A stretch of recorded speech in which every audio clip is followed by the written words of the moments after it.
give some examples of the Silat Tie Up. I refer to this technique as the Silat Tie Up because the first time I ever learned it was in Silat.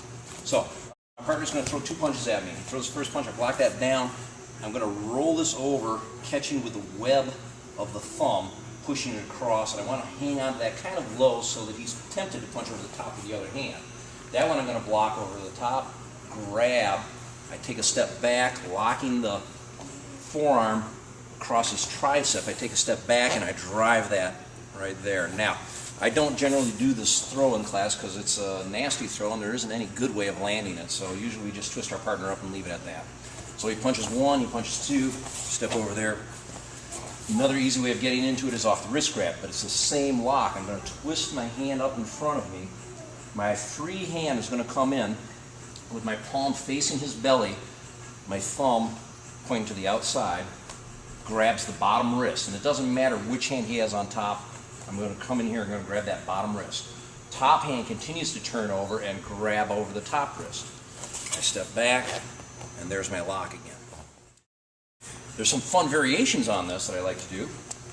Once I get to here, I'm going to replace my hand with my forearm over here. I'm going to place my forearm into his neck and I grab this with both hands. Alright, so now I got both my hands pulling this into his tricep.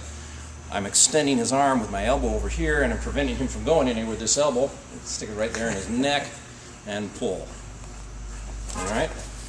Another variation, I make my circle just like before. I get to this technique, but I let his arm, or maybe it happens accidentally, it slides off into my armpit. So now I'm going to take the arm on that same side, weave through, and place that on the side of his neck. Now by extending my arm,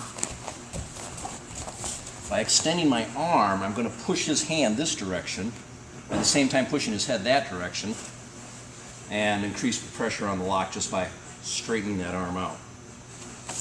One last variation I'm going to show. I make that circle again, get my grip on here, and place it in.